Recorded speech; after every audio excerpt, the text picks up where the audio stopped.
तो नमस्कार साथियों, कैसे आप सभी। उम्मीद करते हैं आप सभी अच्छे होंगे। तो आज हम बात करने जा रहे हैं class 11 question answer series for term 2। बहुत ज़्यादा बेहतरीन होने वाली है। तो सबसे पहले चैप्टर 9 से बात करेंगे, औद्योगिकरण से। तो 3 मार्क्स के सवाल के साथ शुरुआत कर रहे हैं। चलिए, तो पहला प्रश्न देखिए, नहर और रेलवे के सापेक्षित लाभों को वर्णित कीजिए। नहर और रेलवे क्या क्या लाभ है। तो नहर से माल ले जाना सस्ता पड़ता है, ठीक है, और भारी पदार्थ आप इजीली ले जा सकते हैं। जब बड़े बड़े नहरों को मिला दिया, नगरवासियों को सस्ता परिवहन मिला और उनका परिवहन का खर्चा कम होने लगा। रेल सबसे सुविधाजनक साधन है, आराम से यात्रा आप कर सकते हैं। रेलवे का महत्वपूर्ण योगदान रहा औद्योगिकरण में ब्रिटेन के। रेल से क्या हुआ, नहर के कारण जो प्रॉब्लम्स आती थी, जैसे जलपोतों की भीड़ हो जाती थी, रफ्तार धीमी हो जाती थी, पाला पड़ जाता था, इस समय से परिवहन का जो समय ज्यादा लगता था, उस सबसे चीजें आगे बढ़ने लगी। ठीक है, तो ये हमने काम किया। ठीक, अब अगला देखिए। अगला क्वेश्चन है, औद्योगिक क्रांति की शुरुआत ब्रिटेन में क्यों हुई। तो इसके काफी सारे कारण है। पहला, क्योंकि ब्रिटेन क्या है, राजनीतिक दृष्टि से सुदृढ़ और संतुलित, मतलब कि वो बहुत ही ज्यादा मजबूत कह लो कि स्ट्रांग स्थिति में था, और स्ट्रांग स्थिति में जो रहेगा वहां पे चीजें करना ठीक है। तीनों हिस्सों पर, इंग्लैंड, वेल्स और स्कॉटलैंड पर एक ही राजतंत्र है ना, राजतंत्र ठीक से लिख लीजिएगा, एक ही राजा का कब्जा था। और जहां भी ये चीजें होती है कि आप वन पार्टी सिस्टम कह लो या one one one king system कह लो, इसमें क्या होता है, चीजें लेना आसान है क्योंकि किंग के निर्णय पे सब कुछ चलेगा। उसके बाद पूरे राज्य में एक ही कानून व्यवस्था थी, एक ही सिक्का था, एक ही बाजार था। इससे बेनिफिट क्या होगा, हर जगह चीजें अलग अलग नहीं होंगी, एक ही सिस्टम से सब कुछ चल सकता है। और एक ही जब पहले से अवेलेबल है तो चीजें ज्यादा अच्छी होनी। जिसलिए अब जैसे आजकल आप सुन पा रहे होंगे कि यूपीआई चल रहा है, unified paper interface, payment interface, ये क्यों ला रहे हैं, ताकि आप हर जगह, आजकल क्या हो रहा है कि एक ही आपके उसकी बार सारे से आप पे कर सकते हो। तो जब पहले से अवेलेबल चीजें आसान होंगी। 17वीं शताब्दी के अंदर तक मुद्रा का चलन बहुत ज्यादा होना शुरू हो गया था और वस्तुओं की बिक्री के लिए बाजार डेवलप्ड हो गए थे। उसके बाद औद्योगिक क्रांति की मुख्य विशेषताएं क्या थी, बहुत ही अच्छा सवाल है। लौह उद्योग में सुधार किया जाए, कपास उद्योग में नए आविष्कार लाए जाए, नहरों रेल परिवहन डेवलप किया जाए, संचार साधनों में आविष्कार किया जाए, बैंकिंग प्रणाली की एक नया सिस्टम डेवलप किया जाए। उसके बाद सन 1750 और सन 1850 के बीच महत्वपूर्ण आविष्कार कौन कौन थे। पहला, कपड़ा उद्योग में क्रांति लाई गई, नए प्रकार के शक्ति स्रोत अर्थात भाप की शक्ति का प्रयोग किया गया। कोयला और लौह उद्योग में क्रांति लाने वाले विचार 1750 में अब्राहम डर्मी द्वारा लेके आए गए। यातायात और संचार में क्रांति, मैकडम ने सड़क बनाने की विधि निकाली। 1814 में जॉर्ज स्टीफेंसन लौहे की पटरियों और रॉकेट नामक इंजन बनाया। फिर जिससे और 1823 में तार और 1876 में टेलीफोन के आविष्कारों के कारण बहुत ज्यादा डेवलप्ड हो गया संचार। ठीक है, इसमें जैसे 1716 में वाटर फ्रेम, 1776 में म्यूल का आविष्कार, 1785 में पावर लूम, 1783 में जिन, 1769 में जेम्स वॉट। तो ये सारे अधिकार हमारे अच्छे हैं। थोड़ी सी स्वभावतः में स्पीड ज्यादा करी रखी है मैंने, ताकि चीजें जल्दी जल्दी हो पाए। सन 1780 में सन 1780 के दशक से कपास उद्योग किस प्रकार ब्रिटिश औद्योगिकरण का प्रतीक बन गया। 1780 तक क्या होता था, कपास कई तरह से ब्रिटिश औद्योगिकरण का प्रतीक बन गया। इसके कारण दो मुख्य विशेषताएं थी। पहला, कच्चे माल में ये पूरी तरह से आयात करना पड़ता था, और जब कपड़ा तैयार हो जाता था तो अधिकांश भाग निर्यात किया जाता था। इससे क्या होता था, इंग्लैंड के लिए उपनिवेश चाहिए, और जिससे क्या हो, कच्ची कपास अधिक मात्रा में मंगाई जा सके और फिर इंग्लैंड में वापस उससे उपनिवेशों में बेची जा सके। तो इसके कारण पहला, औद्योगिकरण क्यों बना, यह सिस्टम। दूसरा, मुख्य रूप से कारखानों में काम करने वाली स्त्रियों और बच्चों पर अधिक निर्भर था, और जिससे क्या हुआ, औद्योगिकरण के प्रारंभिक समय की बेकार तस्वीर सामने आई। तो ये दो कपास उद्योग के बारे में जानकारी आपको रखनी है। औद्योगिक क्रांति के आर्थिक प्रभाव कौन कौन से थे भैया। पहला, राष्ट्रीय आय में वृद्धि हुई, कुटीर उद्योगों का अंत हो गया, नवीन औद्योगिक नगरों की स्थापना हुई, सस्ता माल मिलने लगा और छोटे कारीगरों का मजदूर बना दिया गया। इंग्लैंड की औद्योगिक क्रांति का भारतीय अर्थव्यवस्था पर क्या प्रभाव पड़ा। कपास के कपड़े के निर्यात में कमी आ गई क्योंकि वो बनाने लग गए थे, कच्चा माल बढ़ गया। प्रौद्योगिकी के कारण कताई घरों और बुनकरों के घरों से हटकर अब कारखानों में काम चला गया, बुनकर बेरोजगार हो गए और अर्थव्यवस्था में गिरावट आई। अब एनसीईआरटी के 3 मार्क्स के सवाल देख लीजिए। पहला, ब्रिटेन 1793 से 1815 तक कई युद्धों में रहा, इसके कारण ब्रिटेन के उद्योगों पर किस प्रकार का प्रभाव पड़ा। यूरोप के साथ व्यापार छिन्न भिन्न हो गया, फैक्ट्रियां बंद हो गई, बहुत से मजदूर बेकार हो गए। नेपोलियन ने कॉन्टिनेंटल सिस्टम द्वारा यूरोप के किसी देश को ब्रिटेन से व्यापार करने की मनाही कर दी।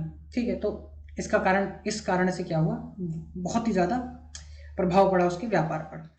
नहर तथा रेलवे के परिवहन के सापेक्षिक लाभ क्या है, शायद क्वेश्चन हम कवर कर चुके हैं, बट फिर भी एक बार देख लीजिए। नहरों के द्वारा माल ले जाना सस्ता पड़ता है ना, काफी आसान हो गया, सस्ता परिवहन साधन मिल गया, परिवहन का खर्चा कम हो गया। ठीक है, और खाद्य सामग्री भी आप ला सकते हो आप। तो आराम से यात्रा होनी शुरू हो गई। ब्रिटेन के औद्योगिकरण में महत्वपूर्ण योगदान, और जो समस्याएं छुटकारा मिल गई, जैसे जलपोतों की भीड़ भाड़ और परिवहन की रफ्तार धीमी हो जाना जैसे। उसके बाद 6 मार्क्स के कुछ क्वेश्चन हैं, देख लीजिए। पहला, इस कथन से आप कहाँ तक सहमति कि औद्योगिक क्रांति एक मिश्रित वरदान। तो कोई भी चीज मिश्रित वरदान कब साबित होती है, जब उसमें 3-4 बातें होती हैं। ठीक है, मिश्रित का मतलब क्या होता है, उसमें कुछ एक पॉजिटिव अंश भी हो और कुछ एक नेगेटिव अंश भी हो। तो देख लीजिए, तो सकारात्मक प्रभाव कौन कौन से, इसको आप ऐसे लिख लीजिएगा, मतलब मैंने जगह कम थी इसलिए ऐसे लिख दिया। तो पहला सकारात्मक प्रभाव क्या था, नई मशीनों का आविष्कार, यातायात व संचार के साधनों के नए आविष्कार, बैंकिंग प्रणाली, कच्चे माल की मांग बढ़ने के कारण कृषि में क्रांतिकारी सुधार है। नकारात्मक प्रभाव क्या कहते हैं, लोगों का शहरों में आगमन हुआ, शहरों में अधिक जनसंख्या के कारण स्वास्थ्य, शिक्षा, पेयजल की समस्या, उद्योग धंधों के कारण स्वास्थ्य पर दुष्प्रभाव, स्त्रियों बच्चों का शोषण होने के कारण उनके स्वास्थ्य पर दुष्प्रभाव, ये सारी चीजें होने लगी। औद्योगिक क्रांति के परिणामस्वरूप औरत और बच्चों के जीवन पर क्या प्रभाव पड़ा, तो उच्च महिलाओं का जीवन अधिक सुविधापूर्ण था, जबकि निम्न वर्ग का संघर्षपूर्ण था। पुरुषों की अपेक्षा महिलाओं की मजदूरी कम थी। महिलाओं को निम्नतर परिस्थितियों में काम करना पड़ता था। स्वास्थ्य संबंधी अनेक समस्याओं का सामना करना पड़ता था। महिलाओं को वित्तीय स्वतंत्रता मिली और उनका आत्मसम्मान क्या हो गया, बढ़ गया। बच्चों के बाल मशीनों में फंस जाते थे, उनके हाथ कुचले जाते थे। ठीक है, और इसके कारण क्या होता था, बच्चे मौत के मुंह में चले जाते थे। कोयला कारण क्या हुआ, रास्ता संकरा होता था तो बच्चों को भेजते थे, जिससे दुर्घटनाएं हो सकती थी उनके साथ। औद्योगिक श्रमिकों की स्थिति में सुधार हेतु कानूनों के जरिए कौन कौन से कदम, तो 1819 में कानून बनाया गया, जिसके कारण श्रमिकों की सुधार की बात की गई। इसमें क्या किया कि 9 साल से कम उम्र के बच्चों पर फैक्ट्री में काम करने में पाबंदी लगा दी गई। 9 से 16 वर्ष की आयु वाले बच्चों से काम कराने की सीमा मैक्सिमम 12 घंटे कर दी गई। 1833 में एक और अधिनियम आया और 9 वर्ष से कम आयु वाले बच्चों को केवल रेशम की फैक्ट्री में काम लगाने की अनुमति दी गई, और बड़े बच्चों के लिए काम के घंटे सीमित कर दिए गए और फैक्ट्रियों में भी काम पर लगाने की उनको अनुमति मिल गई। 1842 में खान अधिनियम आया और इसने कहा, खान और कोयला अधिनियम, जिसने कहा कि 10 साल से कम बच्चों पर और स्त्रियों से खानों में नीचे काम लेने पर पाबंदी, जैसे माइन है तो माइन के नीचे आप उनको नहीं भेज सकते। 1847 में कानून बन गया कि 18 वर्ष से कम उम्र के बच्चों और स्त्रियों से 10 घंटे से अधिक काम आप नहीं लेंगे, तो ये एक चीज बन गई। उसके बाद भाप की शक्ति का विभिन्न क्षेत्रों में व्यापक रूप से प्रयोग होने लगा। सविस्तार विवेचना कीजिए।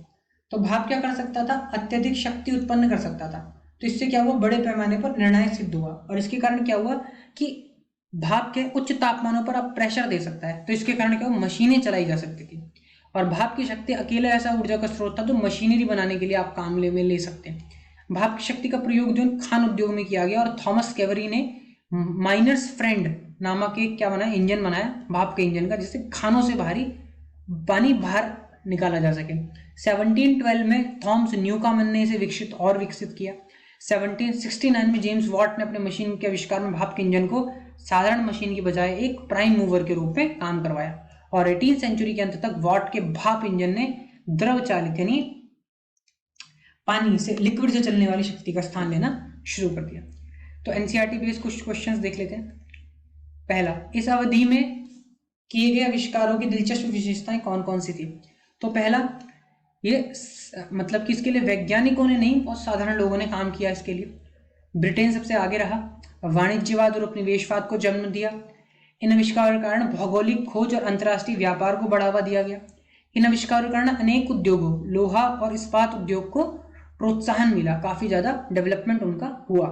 और इन आविष्कारों के कारण लोगों के जीवन को आसान बनाया गया। ब्रिटेन के औद्योगिकरण के स्वरूप पर कच्चे माल की आपूर्ति का क्या प्रभाव पड़ा। कोई भी औद्योगिक देश हो, सबसे पहले कारखाने चलाने के लिए कच्चा माल ही आपको चाहिए, और उद्योग उसी प्रकार के होंगे जिस प्रकार का कच्चा माल आपके पास होगा। अब या तो दो ही तरह से, या तो आपके पास अपने देश में हो, या आप क्या करो, बाहर से मंगवा लो। ठीक है, यही अवस्था ब्रिटेन की भी थी। लोहे और कोयले की कमी नहीं थी, तो इससे क्या हुआ कि लोहा और इस्पात उद्योग उनके लिए बड़ा ईजी हो गया। लेकिन और ब्रिटेन का दूसरा सबसे बड़ा उद्योग ये था, इसके लिए अब क्या हुआ, कपास उद्योग की बात, सबसे बड़ा उद्योग या कह लो कपास उद्योग की बात करी। और उसने क्या किया, कपास और अनेक बस्तियां भारत से प्राप्त किया, है ना, मतलब कि भारत से बस कई हजारों रुई की गांठें, मतलब कच्चा माल जो रॉ मटेरियल था वो उसने इंडिया, क्योंकि इंडिया का कपास काफी फेमस था, तो रॉ मटेरियल इंडिया से उन्होंने मंगाना शुरू किया। जहाज निर्माण और रेलवे निर्माण ब्रिटेन का एक और बड़ा महत्वपूर्ण उद्योग था, और इसके लिए भी लकड़ी दोनों भारत और अमेरिका में स्थित उनकी बस्तियों से आती थी, मतलब उनके उपनिवेशों से आती थी। और इस प्रकार यह निश्चित रूप से कहा जाता है कि ब्रिटेन के औद्योगिकरण स्वरूप पर कच्चे माल की आपूर्ति का बहुत ही बड़ा और गहरा प्रभाव पड़ा। चलिए, औद्योगिक क्रांति का ब्रिटेन की स्त्रियों के भिन्न वर्गों पर क्या प्रभाव पड़ा। साधारण स्त्रियों पर प्रभाव देख लीजिए। औद्योगिकरण क्रांति से पहले गांव की स्त्रियां पहले खेतों में काम करती थी, ठीक है, पशुओं का पालन पोषण किया करती थी, लकड़ी इकट्ठा किया करती थी, बच्चों की देखरेख करती थी, चरखा चलाती थी। परंतु अब उनको क्या हुआ कि अब घर का खर्च चलाने के लिए औरतों को कमाना पड़ता था, ठीक है। और उद्योगपति क्या होता था, औरतों को बड़ा पसंद करते थे रखना। क्यों? क्योंकि एक तो कम मजदूरी और दूसरा आपत्ति होने पर आंदोलन नहीं होगा, ठीक है। और दूसरी बात, लेकिन इसका नुकसान क्या हुआ कि बहुत लंबे टाइम तक आप व्यक्ति से करवाते रहोगे, काम करवाते रहोगे, तो उसका स्वास्थ्य बड़ा खराब हो गया। उच्च वर्ग की स्त्रियों पर क्या प्रभाव पड़ा। आराम और ऐश्वर्य की वस्तुओं की उपलब्धि आम हो गई, ठीक है। और जीवन बड़ा आनंदमय हो गया, क्योंकि उनके लिए बड़ा आसान हो गया, मशीनें हैं, ये है वो है, सब जो है आ गया आराम से, तो उनका जीवन बहुत अच्छा हो गया। और अच्छे पकवान, सपाटे के लिए रेल वगैरह, जो उच्च वर्ग जो है काफ़ी अच्छा हुआ। तो ये उनके साथ हुआ। तो चलिए, इसी के साथ ये लेक्चर समाप्त होता है। Thank you. Please like, share, subscribe and do not forget to hit the bell icon. और हमारा टेलीग्राम चैनल आप जल्दी से ज्वाइन कर लीजिए, उत्साह क्लास 11th है, जहाँ पर आपको इसकी PDF जो है हम उपलब्ध करा देंगे। तो आप सभी का बहुत बहुत धन्यवाद। जल्दी फिर मिलना होगा।